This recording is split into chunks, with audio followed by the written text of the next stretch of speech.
You know what? Oh, hi, Nancy. Hi. You know what? This is why we don't let you do this. What's that? I've never actually broken like a major bone. Wait, really? Yeah. Like, did you ever break a bone, had to get like an x-ray or something? I've Yeah. broken fingers and toes, but I've actually never. Now that I say this, I'm going to go break my So leg you as soon as have I step out of this room. even I though know. you just said you've never broken Major, I said. Define. Okay, so Yeah. major. A cast. Never had to cast. Oh, well, and that's okay. Yeah, I was gonna say I broke my shoulder once, but I was only in a sling. Right. I did break my nose once. I Wow. got elbowed when I was playing soccer, and I didn't really think anything of it. It just hurt a lot, like when it happened. I got taken off the field, everything else, and a few days later, I got 2 black eyes. I looked like a raccoon, and my mom's like, Shane, you need to go to the doctor. And so we went, and yeah, like my nose, like if you look at the x-ray, there was a piece of my nose floating around in my nose. like it didn't snap. It just like there was like a hole in it essentially. And the surgeon told me afterwards, he's like, yeah, before we put you under, he's like, I could literally stick my thumb in the bridge of your nose. Wait, but you didn't know that there was this piece of your nose in your nose until you got the x-ray? Like you were like, were you like you were in pain, but you're like, whatever? Well, I mean, I knew there was something wrong. It hurt. It was swelling. But no, I didn't realize that there was just like something floating around in there. The beauty of medicine. I know. Welcome to the American Geophysical Union's podcast about the scientists and the methods behind the science. These are the stories you won't read in the manuscript or hear in a lecture. I'm Shane Hanlon. And I'm Nancy Bompey. And I'm Lauren LaPuma. And this is Third Pod from the Sun.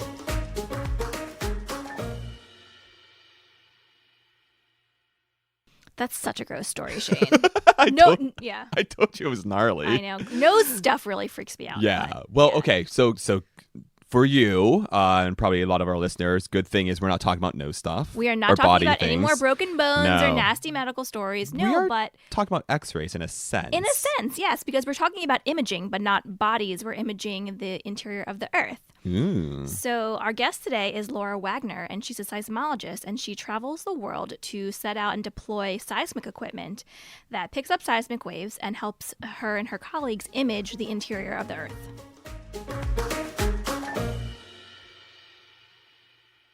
My name's Laura Wagner. I am a staff scientist at the Carnegie Institution for Science here in Washington, D.C., and I'm a seismologist. So my primary research is studying how the world works by looking at seismic waves. Most of what I do involves trying to image the inside of the planet, right? So, astronomers look up in the sky to see what's out there, but if you want to look down into the Earth, you have the problem that light, of course, does not pass through rock. But seismic waves, which are just another type of wave, do pass through rock. And so we can use seismic waves in the same way a doctor might use x-rays to image the inside of a human body. We use seismic waves to image the inside of the planet. The caveat is that to have a strong enough source for the seismic waves, you need to use earthquakes, which we don't control. And you have to have recorders which are dominantly on land, and there aren't that many of them. So if I want to study a particular area in any detail, I have to go and put those recorders out there. And then they have to run for long enough that we record enough earthquakes that we can image what we want to see. So it's a little bit trickier. You can't just go to a doctor's appointment, take a snapshot, get the image that you want. You have to kind of go and put out equipment where you want it, record for a long time, and then analyze those data. Wow. So obviously you can look at many different types of things. Mm-hmm. What is one kind of project that you're working on right now? Like one part of the Earth you're trying to image, and what are you trying to find out? So one of the areas that I've spent a lot of time studying is in South America. South America, the western coast of South America, has the Andes Mountains. The reason those mountains are there is because the plate underneath the Pacific Ocean, which is called the Nazca Plate, is sinking down under the west coast of South America. And when it sinks down, it brings with it lots of water and sediments. And when those come in contact with hot rocks, they melt and they produce volcanoes.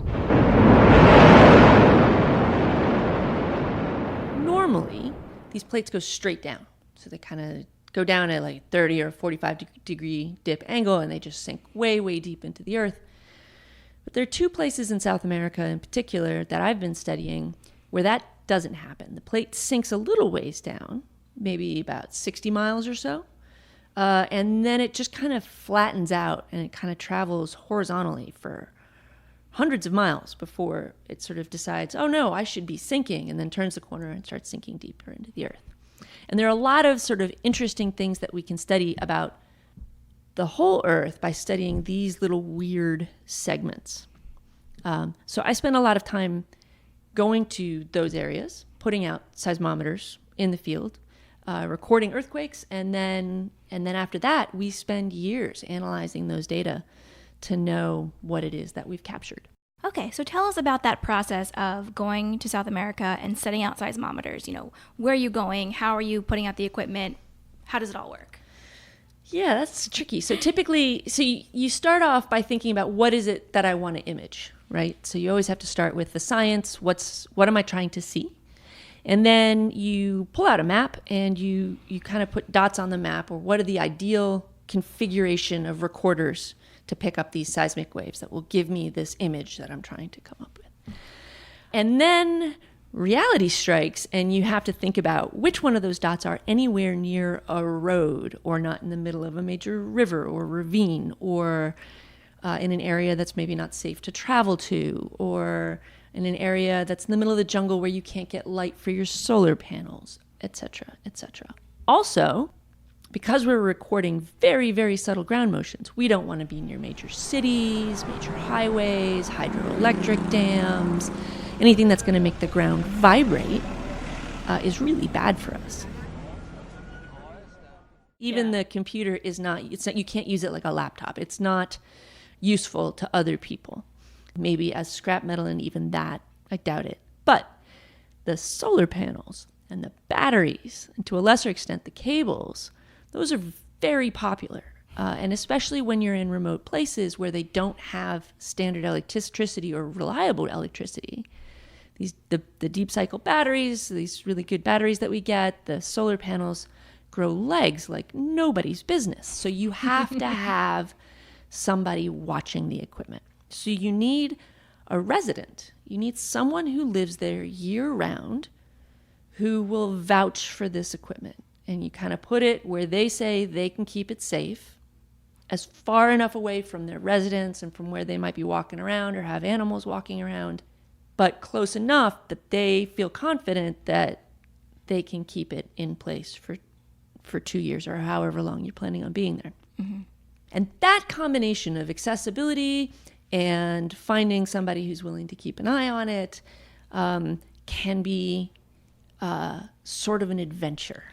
So there's a real component of sort of adventure travel that goes with the fieldwork, just simply because no amount of planning will tell you exactly what is going on the ground when you get there. Mm-hmm. So you kind of go in blind and you have to just make the best plan you can. And then when you get there, you see what there is. Yeah.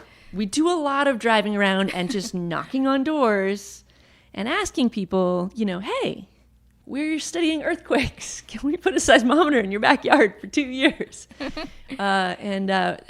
It's actually amazing to me how wonderfully well received the vast majority of people are very supportive and helpful and willing to host a station if they can. Mm-hmm. That's great. Yeah. So when you are going up and knocking on these people's doors, what's their normal initial response? Are they kind of like, who are these people? Or do you have to kind of warm them up to it, the idea a little bit? It really depends on where you are. In places, especially in South America, pretty much everyone has felt a strong earthquake. Mm-hmm. They know what earthquakes are. They know what mountains are. They know that these things are dangers. These are things we are trying to understand. And so when you tell them, I'm here to study this, and we always are in close collaboration with scientists in country, they are usually quite keen to be able to help, especially when all they have to do is sort of keep an eye on a solar panel in the backyard. Typically, once you explain again, we're studying earthquakes, we're studying how these mountains got here, and we're studying what causes the ground to shake. People are familiar with earthquakes, they're worried about them, they're glad that somebody's studying them, and they're very supportive. In some places, it's usually in places that remote, it's hard to sort of share what you're doing in a way that I think is interesting to them. But occasionally what we'll do is if like there was an earthquake really close to somebody's property, or we can show them if there was an earthquake that was in the news that they might have heard about that was on the other side of the planet, we can show them what that looked like recorded on the station in their backyard, right? So depending on what's happening in the news, if there was something, that they would be aware of that was ground shaking that we recorded on their seismometer, we can show them, hey, look, your sensor's working. And this is how much your backyard shook because of this earthquake in Indonesia, or whatever. And so that's sometimes interesting and exciting for them to see. I think it'd be really cool to have a seismic station in your backyard. Yes, I mean, like, what does it look like? It's just like a box? Yeah, you don't really see it. You see the solar panel, but it's all buried underground. But so, what would you like? We don't really cool? have because I don't know. I would around here. I mean, we've had right. one, but right? Yeah, one small one. I feel like we're grilling Lauren about thinking. Yeah, Lauren. Well, if you'll just let me talk. I would just be distracted though the whole time. I would just go out there and just jump around and see if it would pick up my jumping. That's good. That's good. Once you install the equipment and you go, you don't really know what's happening with it until you go back. Yeah. You don't know. Yeah. Unless if it happens to be somewhere that's close enough that a landowner notices, hey, your solar panel disappeared, they might call. Maybe, but that rarely happens. Mm-hmm. So as a general rule, no, you just don't know what's going on with your stations till you go back. And then you can usually do what's called a stomp test, where you stomp your foot and you can see the seismometer go, How sensitive are they? Like, what's the smallest movement they can kind of pick up? Well, they'll pick up ground motion from any earthquake anywhere in the planet that's bigger than like a 5.5. So the Virginia earthquake that happened, that if you live here in DC or anywhere nearby, you probably remember, that would have been recorded by this type of equipment located anywhere on the planet. Wow. At a reasonably quiet site. It'd be a small signal, but you would see it above the noise. Mm-hmm. From an anthropogenic standpoint, certainly anybody walking anywhere nearby will be recorded. And we've even done things like our seismometer lab is in the basement of one of our buildings. And if you have it perfectly level and quiet and you walk in, the weight of walking in on the slab tilts the slab enough that the entire signal kind of rocks up on an end until it re-equilibrates itself. Wow. So you'll see the tilting of a building that you just stepped on. That's crazy. They're very sensitive. Yeah. Yeah. So what's like the weirdest thing they ever picked up on these seismometers? Well, actually, that's a funny story. Laura told me this funny, crazy thing that happened, not to her, but to some of her colleagues that had some equipment deployed in Cameroon during the World Cup. This wasn't my deployment, but yeah, it was a deployment that had been put out. Same idea, right? So temporary portable deployment across Cameroon, and it was during the World Cup. So they had these strange arrivals that showed up at every station at exactly the same time, which would imply a wave traveling at infinite speed. Right? Because it's covering a large area. It should take some different, no matter where it's coming from, it should be coming in at one station before the other. And they finally, they put it together that all of these spikes were correlated with goals scored by Cameroon during the World Cup soccer tournament. And so basically the entire country jumped up and down, and that infinite speed is the speed of light, right? It's the speed with which their televisions were transmitting live stream broadcast. So there's some interesting stuff like that. Every now and then somebody will do something where they'll look at some big sporting event and do that. I always thought it'd be fun to have a string of seismometers that went from New York City to Boston during, let's say, if you had a Yankees-Red Sox playoff. And then you could actually scientifically determine where the red-blue line is located, right? Like it's probably somewhere around New Haven, I think, right? Yeah. But like you could quantify that. Yeah. You should do that. You could get a dense enough array going out across New England. That'd be kind of awesome. Yeah. I think NSF would totally fund that. Absolutely. Yeah. It's very useful. Clearly. Mm-hmm. Fortunately, here in the U.S., we have a wonderful instrument lending program, the Incorporated Research Institutions of Seismology, runs an instrument pool called Pascal that provides seismic equipment to anybody that's funded through the National Science Foundation to do seismology research. Mm-hmm. And these guys are amazing. They are the experts in seismic instrumentation and have been for decades. So they maintain this pool of equipment with NSF funding. And then if I get funded by the National Science Foundation to go to, let's say, Peru to install a bunch of seismometers, they make those available. And then also help with the shipping and customs.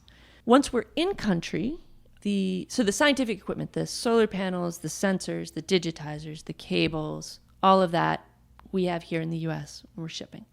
In country, we're buying things like batteries, solar panel poles if it needs to be up high.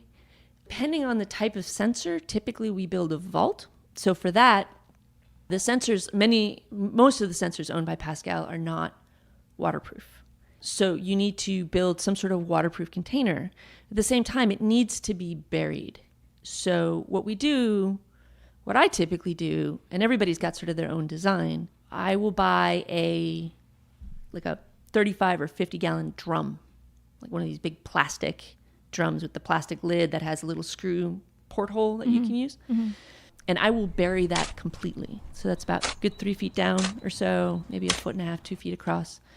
And you pour about 100 pounds of concrete under the barrel and then another 50 pounds of concrete in the barrel, in the hole to kind of couple it. And then you kind of have to smooth that out, you tamp everything in and let that cure for a day. And then that's your seismometer pier, right? And so that's what you're putting your sensor into. Mm-hmm. And then you run a cable out of that into a separate box that has your computer and your power system, and then a separate cable from that to the solar panel and whatever that's mounted on. So there's a decent amount of sort of like contractor work. I always joked with my grad students that, hey, if seismology doesn't work out for you, you can get a job as a contractor doing all kinds of work. So you're kind of part contractor, part engineer, part laborer. You're just doing it all. Yeah. I sometimes joke that I got a PhD in digging holes. I'm very good at digging holes. That's great. Well, you never know when that skill will come in handy. That and differential equations. Those are like the two things you need to be a field seismologist. Ugh, differential equations. Differential equations are the worst thing in the universe. I'm so glad I have not seen a single one since I graduated from college. I just need to add that, before we recorded this, they just had a big diatribe about differential equations. Because they're terrible. It's like the part of math that just makes you hate your life. I think that's when it weeds out the you're like, yeah, nope, not going to be a math major. It's like the organic chemistry of of math, something like that. Definitely. But anyway, it's not all just differential equations, right? I mean, she does all these she a very physical job too. I mean, yeah, it is really physical. It's almost kind of like a reality show. Things break and they have to fix them, and you can only use what you have with you. What's that chef show where they give them weird ingredients? Chopped? They have to make something out of it. I don't watch that, so I don't know. But that would actually be a good reality show. It would be survival with just these 5 things. Yeah, we'll pitch it to Netflix. Do it. Yeah. I empathized with, I saw, what was it, Apollo 13, when they're like, we need to make an air filter that fits this square peg and this round tube with these things. Go. Yeah. And I was like, oh, yeah, I know how that feels. I'm usually not in a nice dry room, but, I totally know how that feels. Yep. Whenever you go in the field, obviously you have to MacGyver a lot of things, but is there, and there's a point to this, is there any kind of normal, regular, household item that you use for a scientific purpose that people would not think about? For example, I know we had heard about a scientist who uses this particular type of tea strainer to collect ants because it's the perfect size, and the holes in the strainer are just the right size. Is there any kind of everyday object that you use in a science way? Duct tape. I am a connoisseur of good duct tape. It is hard to get high quality duct tape. You can get military grade duct tape. I've heard rumors of nuclear grade duct tape, though I've not seen it in person. Wow. But it makes a big difference because if you've ever seen what duct tape looks like after 2 years in the sun, it's basically dust and fiber. And if you can get something that actually lasts longer, you're better off. And we don't use it for anything essential for that reason. But if you want to, let's say, duct tape on a plastic sign that says, do not disturb, its odds of being there when you come back are higher if you've used a high quality duct tape than the stuff that you get off the shelf wherever. Man, so I guess in daily life too, I've had to like MacGyver so many different things all the time, just like make things work. I can imagine doing that out in the field. Yeah, it must be really hard. The only thing I can really think of in my life that I was very proud of myself for MacGyvering, but it's really not that complicated, was there's like this this thing in my car, like the little like kind of like compartment in the top on the roof, under the roof, when you press it and like you store your sunglasses in there. Mine, for some reason, like the clip that holds it closed is broken, and so it just always falls down and it covers my rearview mirror and it drives me insane. But one day I like pulled out, and I always like slam it shut and it never stays, but I pulled out one of those lens cloths, that clean cameras and stuff, and I folded it up really tight and I shoved it in there and I closed it as hard as I could, and it has never opened since, and it's the best thing ever. Oh, Laura will be so proud. Yeah. Yeah, no, I mean, it's nice, like, being able to do things in the comfort, I guess, of your own car, your own home. But doing these things out in the middle of nowhere must be really difficult. But the flip side of that is that I imagine she gets to travel to some just like amazing places. What do you think is the most remote place you've had to go? Or where was the most difficult, challenging? Oh, those are two different things, actually. Some of the places aren't that remote, but when the roads wash out, it can be pretty exciting. Very often we are on dirt roads, and in the rainy season, landslides will wash the roads away and they'll be rebuilt, but they get pretty rutted. And depending on what type of vehicle we're able to rent, because we can't always necessarily rent the best 4x4 we would like to have. Plus, we have a lot of equipment, so there's often a van, so that we don't have to go out and back for each station.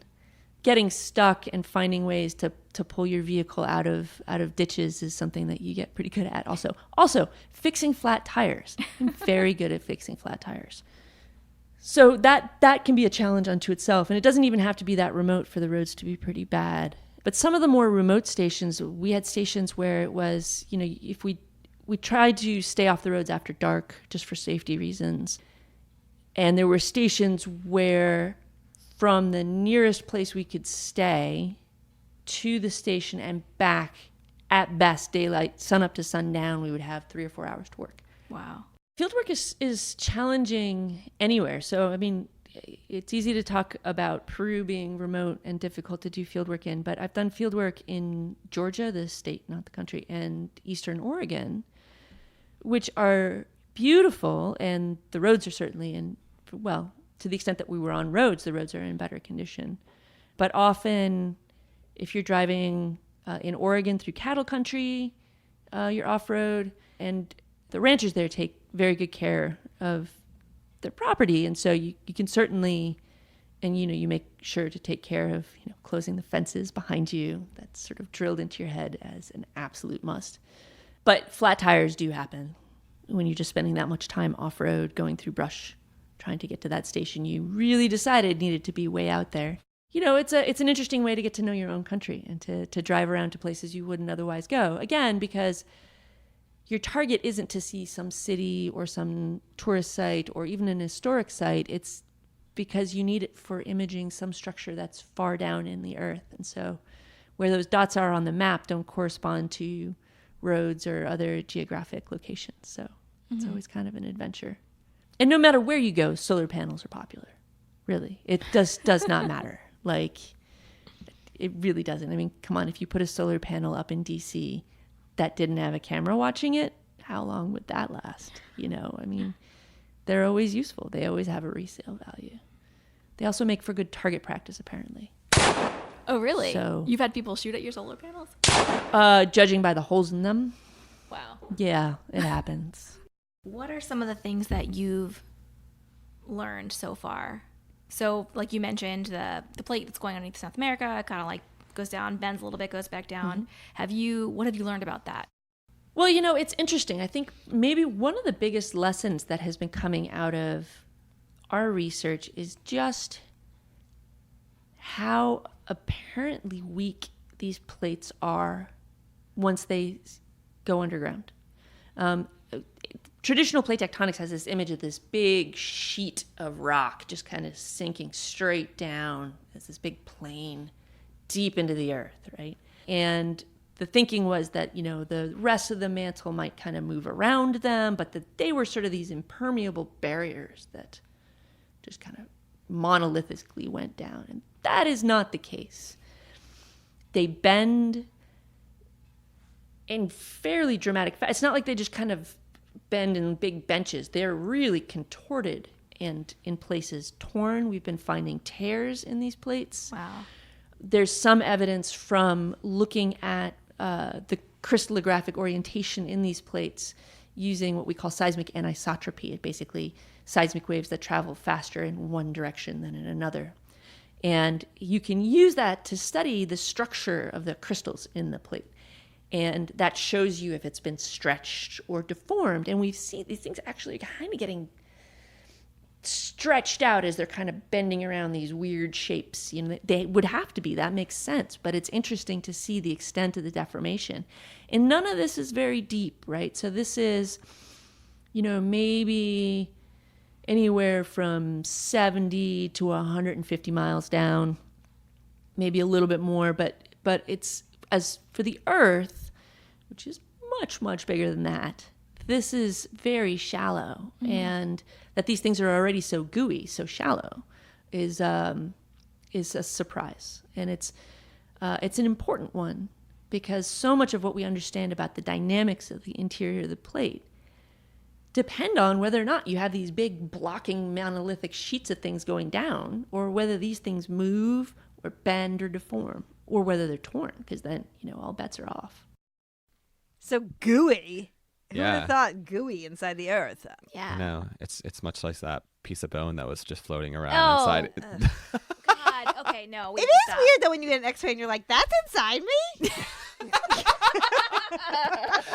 Maybe you've never broken a bone, but what kind of X-rays have you been getting? Even the teeth X-rays, when you're like, "Those teeth go real far up." They do. The roots, they go so far. They're very deep. All right, folks. Well, that's all from Third Pod from the Sun. Thanks so much to Lauren for bringing us this story, and of course to Laura for sharing her work with us. This podcast was produced by Katie Brundle and mixed by Kayla Surrey. We would love to hear your thoughts on our podcast. Please rate and review us on Apple Podcasts. You can get us wherever you get your podcasts, or always at thirdpodfromthesun.com. Thanks all, and we'll see you next time.